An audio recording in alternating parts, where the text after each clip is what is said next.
Oke. Halo adik-adik Eduvers, perkenalkan nama kakak Kak Asep. Hari ini kakak akan membahas TO3 untuk subtes pengetahuan kuantitatif. Sekarang mari kita lihat soalnya. Nomor 1. Jadi di soal nomor 1 ini kita diberikan bentuk 14 pangkat 5 per 2 berpangkat min 1 dikali dengan 49 berpangkat sepertiga. Nah, ini adalah salah satu bentuk soal yang pernah muncul di UTBK ya. Jadi cara kerjanya itu adalah kita sederhanakan bagian ini nih. Jadi 14 itu kakak pecah menjadi 2 pangkat 5 dikali dengan 7 pangkat 5 gitu. Selanjutnya untuk 2 pangkat min 1 dan 49 kakak ubah menjadi 2 pangkat min 1 dikali dengan 7 pangkat 2. Nah dari sini kita sudah bisa sederhanakan berdasarkan sifatnya ya. Jadi kalau misalnya dibagi berarti pangkatnya dikurang. Sehingga ini mendapatkan hasil 2 pangkat 5 dikurang min 1 atau 2 pangkat 6. Terus yang ini 7 pangkat 5 kurang 2 berarti 7 pangkat 3 berpangkat sepertiga. Nah di sini kita juga bisa sederhanakan karena dia pangkat berpangkat, pangkatnya kita kali. Jadi 2 pangkat 6 kali sepertiga jadi 2 pangkat 2. 7 pangkat 3 kali sepertiga berarti 7 pangkat 1. Maka didapatlah hasil 4 kali 7 alias 28. Seperti itu ya. Itu untuk soal nomor 1. Selanjutnya untuk soal nomor 2. Nomor 2, diketahui titik Q 6, B terletak pada fungsi fx. Jadi Q 6, B itu terletak pada fungsi fx sama dengan 3x kurang 2 per x kurang 4. 3x kurang 2 per x kurang 4. Nah pertanyaannya adalah berapa nilai B? Nah perlu kita ketahui nih bahwa titik 6, B ini kalau di dalam koordinat dia adalah x, y. Jadi ini x-nya, ini y-nya kan. Nah y itu kalau di dalam fungsi kita juga bisa mengganti sebagai nama fungsinya. Jadi bisa fx, bisa gx dan seterusnya. Sehingga untuk soal ini fx sama dengan 3x kurang 2 per x kurang 4. Nah kita ganti fx-nya dengan b dan x-nya dengan 6. Jadi dapat b sama dengan 3 dikali 6 kurang 2. Terus kita bagi 6 dikurang 4. Jadi nanti dapat hasil 3 kali 6 18 kurang 2 bawahnya 2. Jadi nanti dapat 16 bagi 2 itu 8. Seperti itu. Oke, selanjutnya kita masuk di soal nomor 3. Jadi soal nomor 3, diketahui x dan y itu adalah sebuah bilangan asli. Jadi x, y itu adalah bilangan asli.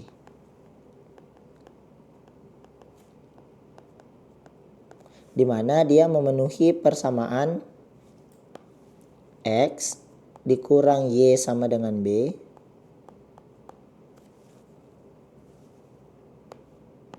dan x ditambah 2y sama dengan 5. X ditambah 2y sama dengan 5. Nah, di sini juga diketahui nih bahwa nilai b-nya juga bilangan asli. B bilangan asli. Nah, sekarang manakah pernyataan berikut yang menunjukkan nilai minus y yang mungkin? Jadi di sini kita cukup untuk cari dengan cara substitusi, adik-adik ya. Jadi karena x kurang y sama dengan b, ketiga nilainya kita nggak tahu, jadi kita berangkatnya dari x tambah 2y. X tambah 2y sama dengan 5 gitu. Nah x mana yang mungkin sama yang mana yang mungkin menghasilkan 5? Pertama kita boleh mencoba x sama dengan 1. Jadi kalau kakak bilang x-nya sama dengan 1, berarti y-nya itu sama dengan 2 ya. Karena 1 ditambah 2 kali 2. Terus kita juga bisa ganti nih. Kalau x-nya sama dengan 3, berarti y-nya sama dengan 1. Nah, dari pilihan berikut, karena b itu adalah bilangan asli, maka bentuk yang paling mungkin dipakai itu adalah yang di bawah. yaitu X sama dengan 3 dan Y sama dengan 1. Disubstitusi di X kurang Y sama dengan B ya. Karena kalau kita pakai 1 sama 2 nanti hasilnya min 1. Jadi secara opsi nilai minus Y yang mungkin itu adalah min 1. Jawabannya adalah alfa. Gitu. Kita masuk di soal nomor 4. Nah, di soal nomor 4 ini dia adalah bentuk soal algoritma ya. Jadi dia ada algoritma yang diberikan, mulai, terus substitusi nilai dan seterusnya. Nah, di sini ada informasi bahwa FPB dari nilai W dan Y merupakan faktor persekutuan terbesar dari W dan Y. Terus bilangan bulatnya itu positif di K sama M, di mana K-nya harus lebih kecil dari 10 dan memenuhi pernyataan ketika input P sama dengan 5 menghasilkan Z20. Ketika input P sama dengan 2 menghasilkan Z sama dengan 7. Kita masuk di soal nomor 4. Berapakah nilai M? Nah, untuk mengetahui nilai M, maka inputan nilai P-nya kita substitusi dulu di algoritma. Saya berangkat dari P sama dengan 5 terlebih dahulu ya. Jadi P sama dengan 5. Kalau kita perhatikan, ketika kita substitusi P sama dengan 5, maka nanti kita akan dapatkan bentuk Y sama dengan P plus 5. Jadi Y sama dengan P plus 5. Otomatis nanti P-nya kita ganti dengan angka 5. 5 tambah 5 hasilnya 10. Nah, setelah dapat nilai Y sama dengan 10, kita perhatikan dalam bentuk algoritmanya. Apakah 10 itu termasuk ganjil? Nah, kan bukan ya. Jadi kita pindah ke bagian Z. Nah, di bagian Z, dia dimasukkan di rumus 2P ditambah Y per M. Jadi 2P ditambah Y per M. Nah, di sini Z-nya sudah diketahui ya, yaitu 20. Sama dengan 2P 2 kali 5 ditambah Y. Y-nya itu 10 dibagi dengan M. Nah, dari sini kita sudah bisa tentukan nilai M adik-adik ya. Jadi 20 sama dengan 10 tambah 10 20 per M. Jadi nilai M sama dengan 1. Jawabannya alfa. Seperti itu. Ya, selanjutnya kita masuk di soal nomor 5. Masih lanjutan dari bentuk algoritma tadi. Sekarang yang kita mau cari itu adalah nilai K. Nah, tadi kan kita sudah mencoba nih untuk nilai P sama dengan 5. Sekarang kita mencoba lagi untuk nilai P sama dengan 2. Nah, ketika kita masukkan nilai P sama dengan 2, maka nilai Y itu sama dengan P plus 5. Berarti nanti kita ganti menjadi 2 plus 5 alias 7 ya. Terus dari sini kita baca lagi nih. Apakah 7 itu termasuk bilangan ganjil? Jawabannya iya kan. Jadi kita pakai aturan W sama dengan P kali Y plus K. Jadi P dikali Y plus K kali Y plus K.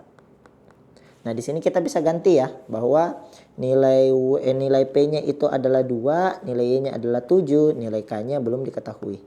Berarti nanti dapat 14 plus K. Nah, setelah mendapatkan nilai W, kita masuk di bagian Z. Di mana Z itu tadi adalah FPB dari W, Y. Nah, di sini nilai Z-nya sudah diberitahukan bahwa Z-nya itu adalah 7. Jadi kita disuruh cari nih yang hasil FPB-nya 7 dari 14 tambah K dan 7. Ya, otomatis 14 tambah K itu juga harus kelipatan 7. Nah, gimana caranya tahu 14 tambah K kelipatannya 7? Maka 14 tambah K biar dia kelipatannya 7, nilai K juga harus 7. Atau kelipatan 7. Nah, di sini secara opsi yang mungkin untuk nilai K itu adalah 7 itu sendiri. Jadi K itu sama dengan 7. Jadi jawabannya adalah delta. Seperti itu. Saya lanjut untuk soal nomor 6. Jadi nomor 6 ini diberikan pilihan berikut. Jadi ada 35 dikurang 35 pangkat 2 kurang 33 pangkat 2. Dan 36 pangkat 2 kurang 4. 36 pangkat 2 kurang 4. Nah, dari kedua angka tersebut, yang manakah pilihan berikut yang merupakan faktor persekutuannya? Jadi kita disuruh cari faktor persekutuan.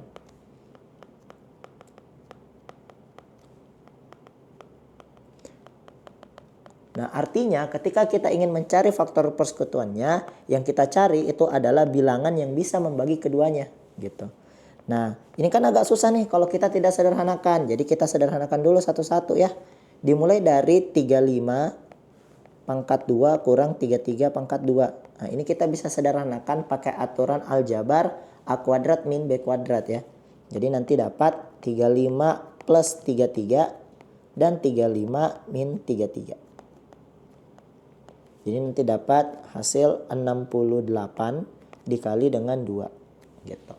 Nah, dengan cara yang sama kita kerja juga nih 36 kuadrat dikurang 4. Nah, 36 kuadrat kurang 4 itu kita ubah juga di bentuk A kuadrat min B kuadrat dengan cara mengubah menjadi 36 kuadrat min 2 kuadrat ya. Jadi nanti dapat 36 plus 2 dikali 36 min 2. Dapatlah hasil 38 dikali dengan 34. Nah, sekarang kita uji nih pernyataan yang ada di soal ya. Pernyataan 1. Pernyataan 1 dia bilang 46. Apakah 46 bisa membagi kedua bilangan? Kalau diperhatikan untuk bilangan 68 kali 2, 46 itu bisa. Tapi untuk 38 kali 34, 46 itu nggak bisa. Jadi untuk pernyataan nomor 1 ini salah. Nah, dalam sistem 1, 2, 3, 4, kalau pernyataan 1 salah, maka pernyataan 3 juga ikut salah. Gitu. Selanjutnya kita masuk di pernyataan 2. Pernyataan 2, 40.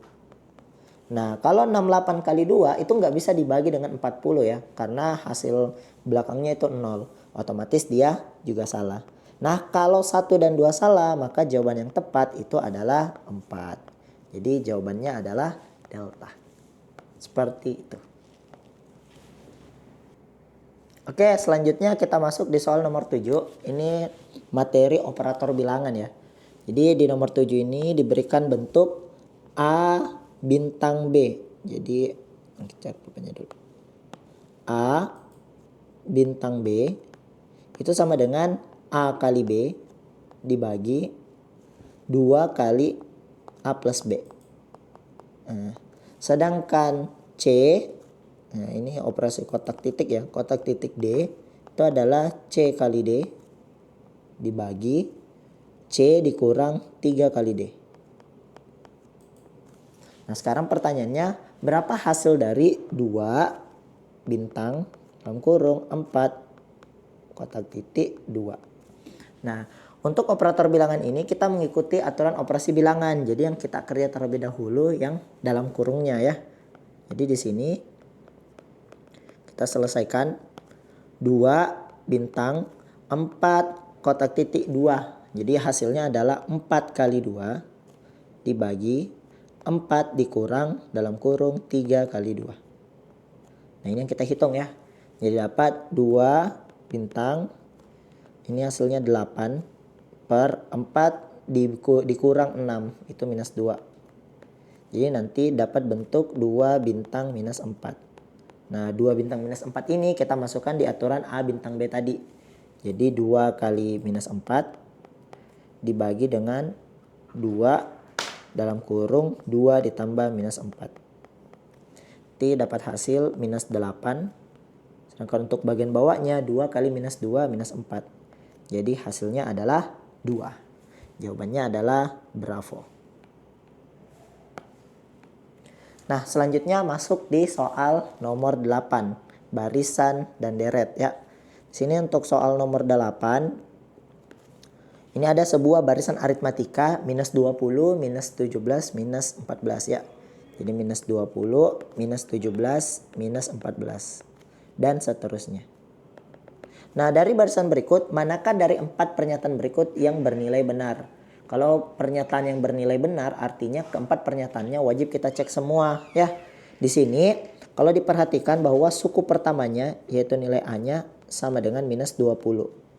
Sedangkan bedanya, kalau kita lihat, ternyata bedanya itu adalah plus 3. Jadi bedanya 3 gitu. Mari kita cek satu-satu pernyataannya. Saya mulai dulu dari pernyataan 1. Setiap suku barisan itu adalah negatif. Kalau diperhatikan di awal-awal ini memang dia negatif ya. Min 20, min 17, min 3, min 14 dan seterusnya. Akan tetapi karena dia sukunya plus 3 terus, maka akan ada suku yang hasilnya nanti positif. Karena 3-nya itu kan sampai nggak tahu berapa banyak. Jadi untuk pernyataan 1 ini salah ya. Karena nanti ada suku yang positif. Pernyataan 2, jumlah tiap 3 suku berurutan adalah bilangan ganjil. Jadi kita jumlahkan setiap 3 suku berurutan. Di sini perhatikan bahwa suku yang ada di sini kan dia selang-seling ya. Jadi misalnya kakak jumlahkan 3 suku pertama nih. Min 20 ditambah min 17 ditambah dengan min 14. Nah kalau diperhatikan ini akan menghasilkan suku yang ganjil ya. Karena genap ditambah ganjil. Nah, akan tetapi kalau kita ganti, misalnya kakak mulai dari min 17 yang ganjilnya dulu, ditambah dengan min 20, ditambah dengan min 14, bukan min 20 ya. Jadi min 14 ditambah dengan min 11 nih. Nah, ternyata dia menghasilkan genap. Artinya jumlah 3 suku berurutannya ini enggak selamanya ganjil ya. Jadi pernyataan ini juga salah. Terus masuk di pernyataan ketiga. Min 1 merupakan salah satu suku dari barisan. Min 1 katanya ya. Min 1 merupakan salah satu suku barisan. Kalau diperhatikan di sini ketika kita tambah min 3, min 20, min 17, min 14. Nah ini kan kecil angkanya ya. Jadi kita bisa langsung saja. Min 11, min 9, min 8, min 5, min 2, plus 1. Karena dia ditambah 3. Dan ternyata min 1 tuh nggak masuk di sini. Berarti dia juga salah. Dan yang pernyataan keempat, selisih setiap 2 suku ganjil, tiap 2 suku ganjil itu merupakan kelipatan 6. Nah kalau yang ini dia itu benar. Kenapa? Karena untuk setiap selisih 2 suku ganjil, misalnya kakak bilang min 20 diselisihkan dengan min 14, itu jaraknya adalah 6 ya. Karena kan bedanya itu plus 3. Otomatis kalau jaraknya 6 dia termasuk kelipatan 6. Jadi untuk pernyataan ini nilainya benar. Nah untuk jawaban nomor 8 itu opsinya adalah bravo. Oke selanjutnya kita sudah berada di soal nomor 9. Jadi di soal nomor 9 ini adalah materi fungsi ya. Diberikan sebuah fungsi f dengan variabel x yang memenuhi aturan 2x plus 3. Jadi di sini ada 2x plus 3. Lebih kecil dari fx, lebih kecil dari 5 berpangkat x min 3. Di mana nilai x-nya itu harus lebih besar sama dengan 4. Nah, di sini yang ditanyakan, manakah di antara pilihan berikut jika x-nya sama dengan 5 dan tidak mungkin. Jadi kita cari kalau x-nya sama dengan 5, mana f yang tidak mungkin. Nah, jadi stepnya itu kita substitusi dulu 5-nya ya. Jadi kita dapat 2 dalam kurung 5 plus 3 lebih kecil dari F5 lebih kecil dari 5 berpangkat 5 min 2 min 3. Dan nanti dapat 10 tambah 3 13 lebih kecil dari F5 lebih kecil dari 5 berpangkat 2 25. Berarti kita disuruh mencari angka yang tidak termasuk rentang 13 sampai dengan 25. Kita masuk nih pernyataan 1, 14. Apakah 14 masuk di rentang 13 sampai 25? Oh ternyata dia masuk. Berarti pernyataan ini salah ya. Karena kita cari yang tidak mungkin. Kalau pernyataan 1 salah, berarti pernyataan 3 juga salah. Nah masuk di pernyataan kedua, 20. Apakah 20 masuk di rentang 13 sampai 25? Nah itu juga masuk. Berarti dia salah. Sehingga jawaban yang tepat untuk soal ini adalah pernyataan 4 atau delta. Nah kita masuk di soal nomor 10 sampai 12. Jadi nomor 10 sampai 12 ini merupakan sebuah teks ya. Jadi ada teks diberikan tentang jajar genjang. Kita diberikan jajar genjang PQRST. Jadi kita gambar dulu ya. Ini ada jajar genjang.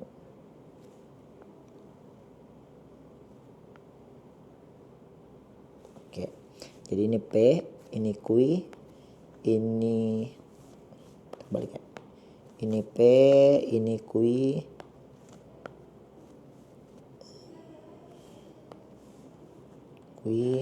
terus ini R, ini S. Oke. Terus diberikan koordinat Q itu 0,0. Terus di T itu dia 3,0. Dan di sini 4,0. Nah, informasi tambahan yang diketahui, jajar jenjang PQRS itu luasnya 20. Jadi luas PQRS sama dengan 20. Nah, titik T terletak sehingga ST tegak lurus dengan QR. Pertanyaannya adalah, jika koordinat S, A, B, maka berapa nilai dari 2A plus B? 2A plus B. Nah, sekarang kita akan coba untuk mencari koordinat titik S. Caranya seperti ini nih. Karena di informasi soal kita sudah tahu luasnya, berarti kita ingat kembali apa rumus dari jajar genjang ya. Jadi luas dari jajar genjang itu sama dengan alas dikali tinggi. Nah, di sini kita sudah tahu luasnya 20. Nah, alasnya itu adalah panjang dari Q ke R. Kalau diperhatikan koordinatnya, dari titik Q ke titik R itu ternyata panjangnya adalah 4. Jadi ini panjangnya adalah 4. Sehingga kita tahu nih bahwa alasnya itu 4 dikali T gitu ya. Sehingga dapat nanti T-nya 20/4 atau 5. Nah, setelah kita dapat T, berarti kita tahu bahwa tinggi dari sini itu 5. Tinggi yang ini 5. Nah, karena S itu segaris dengan T, otomatis S itu titik X-nya itu 3 ya. Sedangkan untuk titik Y-nya itu adalah 5. Sehingga kita sudah dapat nih bahwa S itu adalah 3,5. Dengan 3 itu adalah A dan 5 itu adalah B. Nilai dari 2A plus B berarti 2 kali 3 plus 5. Atau hasilnya adalah 11. Jadi jawabannya adalah error. Lanjut untuk soal nomor 11. Di soal nomor 11 itu yang ditanyakan adalah gradien dari SR. Jadi gradien SR.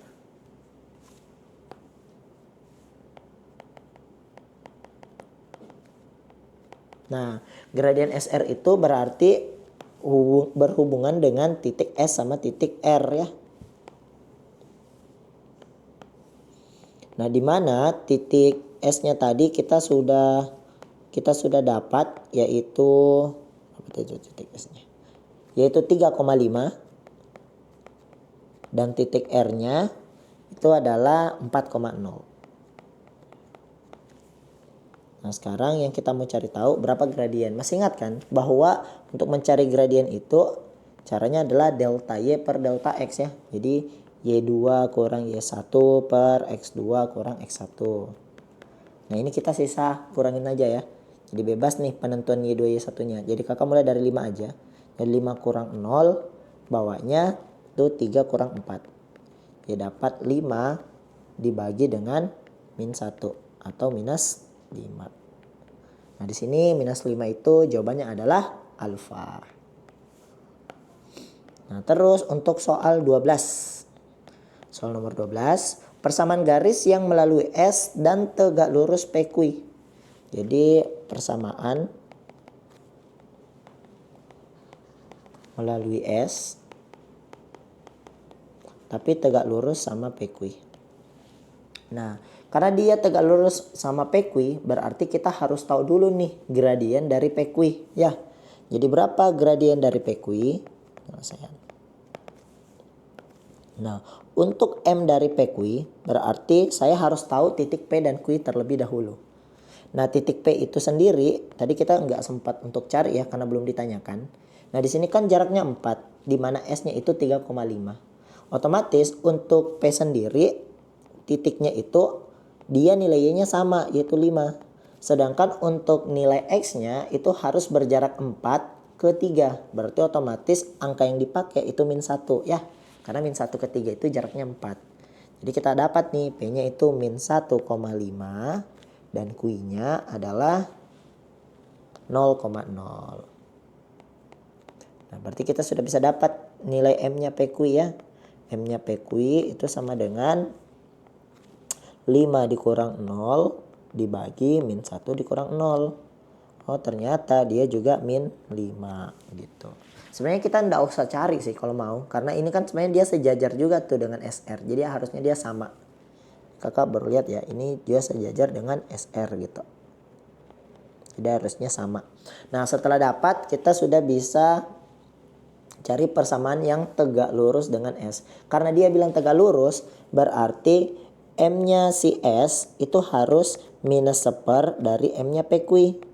Nah, berarti dapat minus dari minus 5, seper minus 5. Dapat seper 5. Dari sini sisa substitusi di persamaan garis. Jadi Y dikurang B sama dengan MX kurang A. Dimana di sini dapat Y dikurang B sama A. B sama A itu adalah titik S ya. S itu tadi 3,5. Jadi Y kurang 3. Y kurang 5 sama dengan 1/5 dalam kurung X dikurang 3. Nah di sini kita hitung saja. 5-nya kakak kali 1 ke sini. Ya dapat 5Y kurang 25. Itu sama dengan X min 3. Atau karena kita kumpulkan dia di sebelah kanan semua, kiri semua, nanti dapat 5Y minus X itu sama dengan 22. Jadi jawabannya yang tepat itu adalah Charlie. Soal nomor 13 ya. Diketahui sistem persamaan linear PQR memenuhi aturan sebagai berikut. Jadi kita punya P kurang 3R sama dengan 6. Terus 2P tambah Q minus 6R. 2P tambah Q minus 6R. Itu sama dengan 14. Dan juga 3Q tambah 5P kurang 15R. 3Q tambah 5P dikurang 15R sama dengan 36. Nah dari persamaan di sini memiliki solusi. Jadi solusinya itu adalah untuk A itu kita ganti dengan P. Jadi P-nya itu kita ganti A, Jadi P sama dengan A. P sama dengan A, Q sama dengan B, dan R sama dengan C. Nah itu solusinya. Maka manakah kuantitas P dan Q berikut? Jadi kita disuruh cari kuantitas P sama Q. Di mana P-nya itu adalah P kurang Q kurang 3R. Kurang 3R. Sedangkan Q-nya sama dengan 3. Sama dengan 3. Gitu.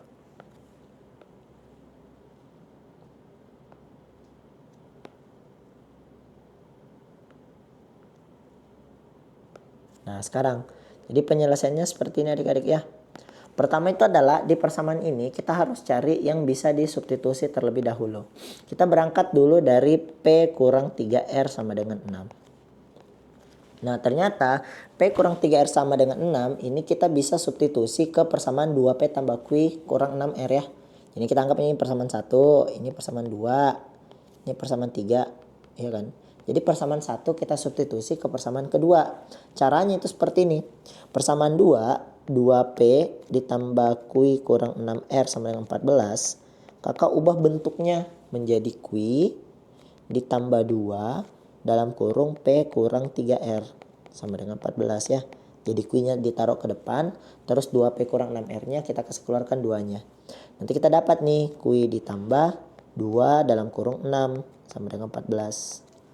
Dapat Q plus 12 sama dengan 14. Berarti Q-nya sama dengan 2. Nah kalau Q-nya sudah kita dapat. Ini kita bisa langsung cari P Q-nya ya. Jadi pernyataan P itu kan P kurang Q kurang 3R ya. Dimana kalau kita perhatikan di sini P kurang 3R itu sudah ada. Jadi kita boleh urut P kurang 3R kurang Q. Nah P kurang 3R itu 6 ya. Sedangkan Q-nya itu 2. Berarti ini 6 kurang 2. Hasilnya 4. Jadi hubungan P sama Q itu lebih besar ya. P lebih besar dari Q. Jawabannya adalah alfa.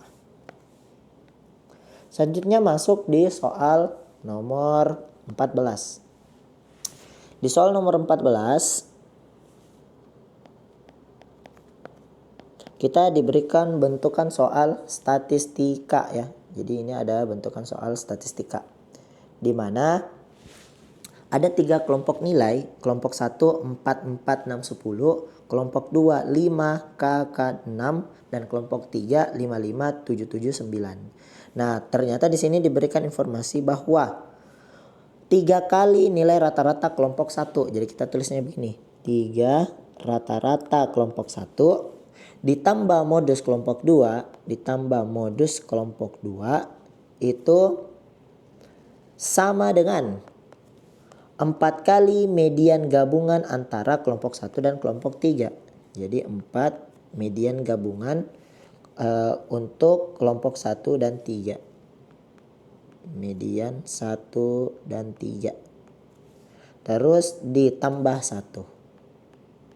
Oke. Nah, ini bagaimana cara kerjanya? Jadi kita cari satu-satu dulu gitu ya. Jadi untuk 3 rata-rata 1 artinya 3 dalam kurung. Kita cari rata-ratanya kelompok 1 ya. Jadi 4 tambah 4 ditambah 6 tambah 10.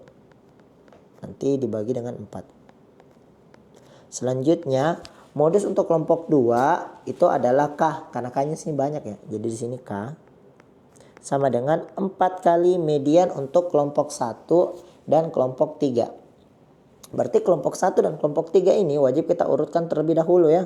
Nah, kalau kita perhatikan ini kan urutannya 4, 4, 6, 10. 4, 4. Terus di sini 5, 5. Terus 6, 7, 7, 9, dan 10. Nah, di sini kalau kita cari tengahnya itu ada di ini 4, tengahnya itu ada di 6 gitu. Berarti gabungannya itu adalah 4 dalam kurung 6 terus nanti ditambah dengan 1 gitu. Nah, sini sisa dihitung ya. Jadi kita dapat 3 dalam kurung ini dapat 16 tambah 8 24. 24 per 4 ditambah K sama dengan 4 kali 6 24 tambah 1 25. Jadi nanti dapat ini bisa habis ya, sisa 6. Jadi dapat 18 ditambah K sama dengan 25. Maka nilai K itu sama dengan 25 dikurang 18 alias 7. Nah, setelah dapat nilai K-nya sama dengan 7, kita bisa cek pernyataan ya. Karena ini tipe 1, 2, 3. Pernyataan 1, K-nya sama dengan 9. Nah, di sini kita dapat nih K-nya sama dengan 7. Berarti dia salah ya. Pernyataan kedua.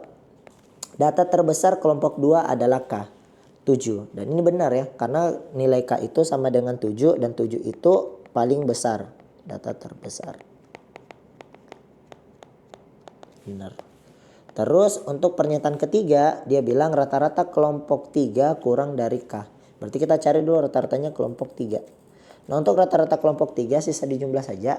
Berarti 10 tambah 14, 24 tambah 9. Berarti 33 ya. 33 dibagi 5 itu kurang lebih dapat 6,6. Nah, untuk rata-ratanya itu kurang dari K itu juga benar ya. Karena kurang dari 7. Maka jawaban yang tepat itu adalah Charlie. Pernyataan 2 dan 3. Seperti itu. Oke, selanjutnya kita sudah berada di soal nomor 15. Jadi di soal nomor 15 ini kita diberikan bilangan ganjil 6 angka yang lebih kecil dari 500.000 yang dibentuk dari semua angka berikut. Jadi 2, 4, 5, 6, 8, dan 9. Maka berapa banyak bilangan yang bisa kita buat? Jadi ingat ya, faktor utamanya itu adalah bilangan ganjil. Bilangan ganjil. Materi yang kita pakai di sini itu adalah materi kaidah pencacahan ya. Jadi pertama, karena dia adalah bilangan 6 angka, kita bikin dulu 6 kotak atau 6 garis boleh. Jadi 1, 2, 3, 4, 5, 6. Terus karena ganjil berarti spesifiknya kita kerja satuannya terlebih dahulu. Untuk bilangan ganjil yang dipakai di sini hanya ada di angka 5 dan 9. Di 5 sama 9. Berarti angka yang bisa dipakai cuma 2 angka. Nah, selanjutnya kita masuk di bagian digit awalnya yang di bawah 500.000. Karena dia bilang tadi bilangannya ini wajib kurang dari 500.000.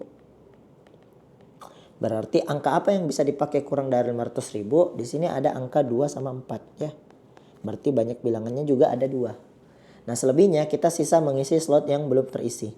Karena di bilangan awal dan akhir sudah terisi 2 bilangan, berarti yang belum terisi masih ada 4. Jadi kita bisa isi di sini 4, 3, 2, 1. Maka banyak caranya, itu adalah 2 kali 4 kali 3 kali 2 kali 1 kali 2. Ini dapat 4 kali 3, 12, 12 kali 8.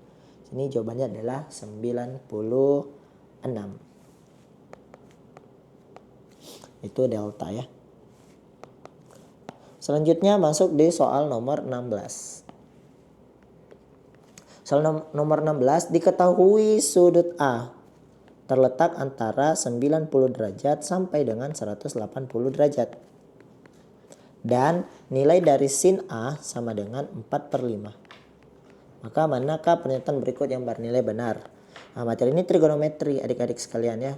Jadi kita bikin segitiga terlebih dahulu. Nah, di sini sudutnya A, karena sin itu artinya sisi yang dibandingkan adalah demi, depan per miring, jadi depannya 4, miringnya 5, maka kita sisa mencari bagian sampingnya. Kita sebut saja ini bagian A, maka bagian X. Jadi X-nya itu sama dengan akar dari 5 kuadrat kurang 4 kuadrat. 5 kuadrat min 4 kuadrat. Nanti dapat akar dari 25 kurang 16 ya. Dapat akar 9 atau 3. Nah, setelah kita tahu bahwa nilai sampingnya itu 3, kita sisa samakan opsinya ya. Di opsi pertama katanya cos A 3/5. Cos A 3/5. Ingat bahwa cos itu sami, samping per miring. Kalau dari pernyataannya ini benar ya, karena 3/5. Otomatis pernyataan 3 juga bernilai benar. Selanjutnya kita masuk di pernyataan kedua, sekant A. Sekant itu adalah kebalikan dari sin. Kalau sin tadi itu demi, kalau sekant itu mide. Berarti miringnya dulu dibagi dengan depannya ya. Miringnya itu adalah 5, sedangkan depannya itu 4. Sedangkan di sini minus 5/3. Berarti pernyataan ini salah. Otomatis untuk jawaban soal nomor 16 itu adalah 1 dan 3 atau bravo. Nah, kita masuk di soal nomor 17. Soal nomor 17, 6 bilangan bulat positif yaitu 3, 5, 2, 6, 8, dan X itu memiliki rata-rata 4, 5/6. Jika modus ke-6 bilangan tersebut, jadi modusnya ditambah dengan mediannya 40/K, maka berapakah nilai K yang mungkin? Jadi pertama kita harus tahu dulu nih nilai X-nya berapa melalui informasi rata-ratanya. Jadi kita jumlah dulu 3 tambah 5 tambah 2 tambah 6 tambah 8 tambah X. Nanti dibagi dengan 6. Itu sama dengan 4/5/6. Nah, kalau kita jumlahkan ini dapat 24 tambah X dibagi dengan 6. Itu sama dengan, ini samakan penyebut aja. 24 tambah ini berarti 29 ya. 29/6. 6-nya habis. Berarti nilai X-nya sama dengan 5. Gitu. Karena kita sudah tahu nilai X-nya sama dengan 5. Berarti kita sudah bisa urutkan bilangannya ya. Jadi 2.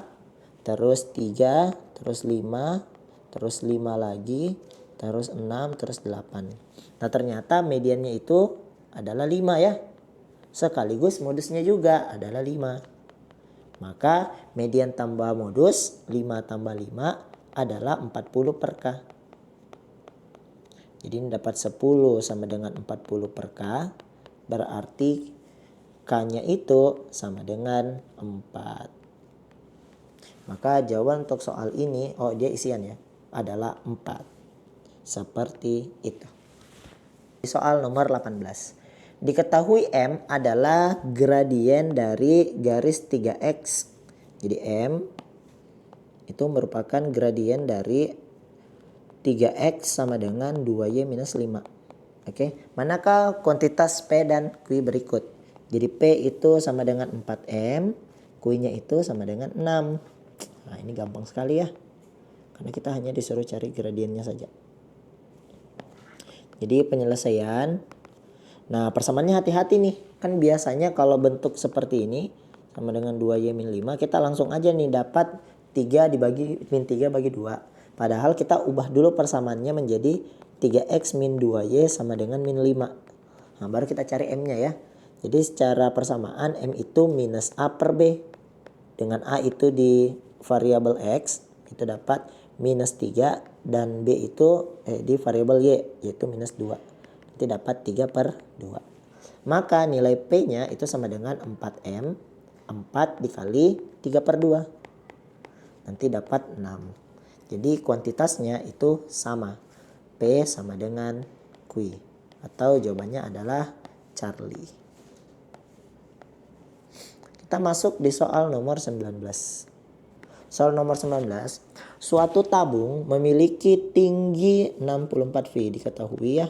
Jadi kita punya tabung. Mana tabung tersebut memiliki tinggi sama dengan 4. Volumenya sama dengan 64 V. Berdasarkan informasi berikut, manakah pilihan berikut yang benar di dalam tabel ini? Jadi kita cari dulu informasinya ya. Karena volumenya 64, maka yang harus kita cari dulu itu adalah informasi di volume itu ya. Jadi ini yang ditanyakan adalah pilihan benar.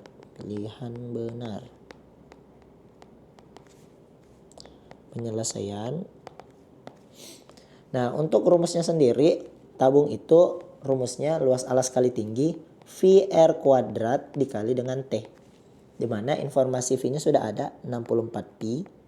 Terus V dikali R kuadrat dikali dengan T nya 4. Nah di sini kita bisa sederhanakan dulu bagi V dan 4 nya ya. 64 dibagi 4 sisa 16. Berarti kita dapat nih R kuadrat sama dengan 16 atau R nya sama dengan 4. Kita masuk di pernyataan 1. Pernyataan 1 dia bilang diameternya lebih besar dari 7. D nya besar 7. Nah karena jari-jarinya 4 berarti diameternya itu adalah 2R atau 2 kali 4 8. Pernyataan ini benar ya. Kita masuk di pernyataan kedua. Luas alas tabung kurang dari 45. Jadi kita masuk di luas ya. Nah luas tabung itu bentuknya lingkaran. Berarti rumus yang dipakai VR kuadrat ya. Nah di sini kita bisa masukkan saja V dikali dengan 4 pangkat 2. Atau V dikali dengan 16. Nah karena V ini berupa suatu bilangan tetap yaitu 3,14. Berarti ketika 3,14 kita kali dengan 16 berarti nilainya itu pasti di atas 48 ya. Karena 3 kali 16 itu 48. Berarti untuk pernyataan ini salah karena dia bilang kurang dari 45 padahal dia lebih gitu. Nah terus untuk pernyataan ketiga. Tabung dapat memuat balok yang ukurannya 7 kali 7 kali 3. Jadi tabungnya ya. Tabung memuat balok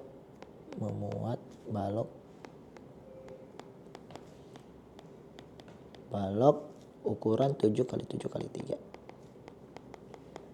Nah, otomatis di bagian alasnya si tabung yang lingkaran itu harus memuat ukuran yang 7 kali 7 kali 3 itu ya. Jadi kita bisa menganggap bahwa sisinya itu 7 kali 7 atau 7 kali 3. Nah kita tahu nih bahwa jari-jarinya di sini itu cuma 4 gitu kan. Jari-jarinya 4 gitu. 4.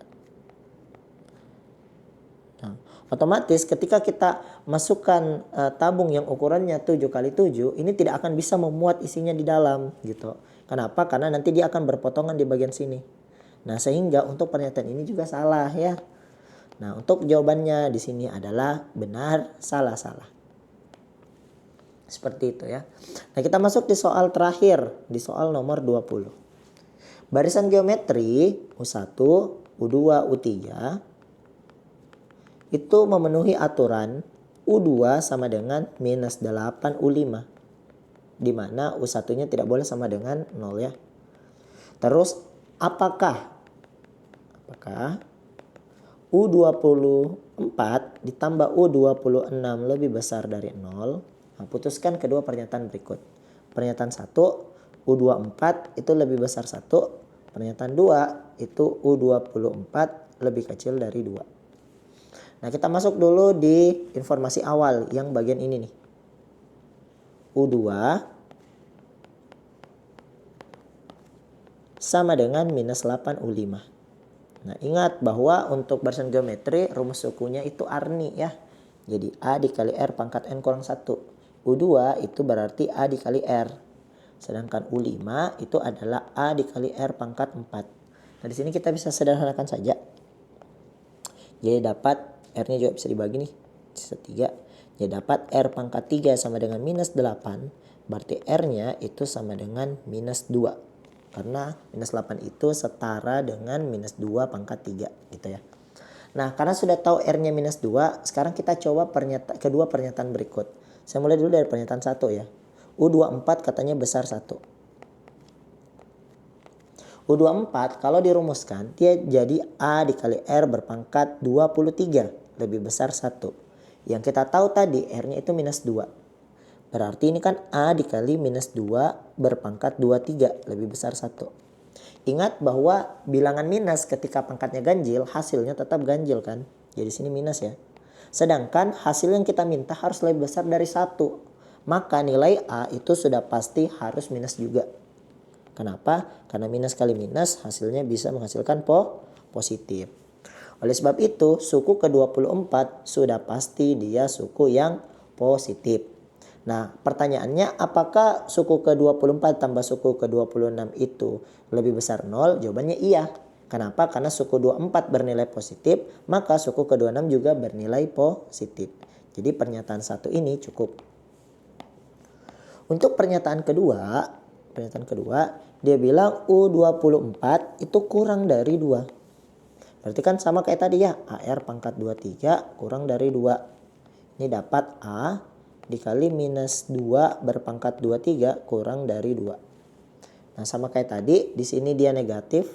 Sedangkan untuk nilai A di sini kita belum bisa memastikan. Kenapa? Karena bilangan yang kurang dari 2 itu ada 3 kemungkinannya. Jadi bisa jadi nanti bilangannya itu dia positif, bisa jadi bilangannya itu 0, tapi tidak mungkin 0 ya karena kan A-nya tidak boleh 0, atau bisa jadi bilangannya negatif gitu. Sehingga untuk nilai A-nya juga tidak ditahu. Karena nilai A tidak ditahu, maka apakah U24 tambah U26 besar 0? Jawabannya tidak tahu. Berarti dia salah. Sehingga jawaban yang tepat untuk soal ini adalah alfa. Seperti itu. Terima kasih untuk pembahasan PKTO 3.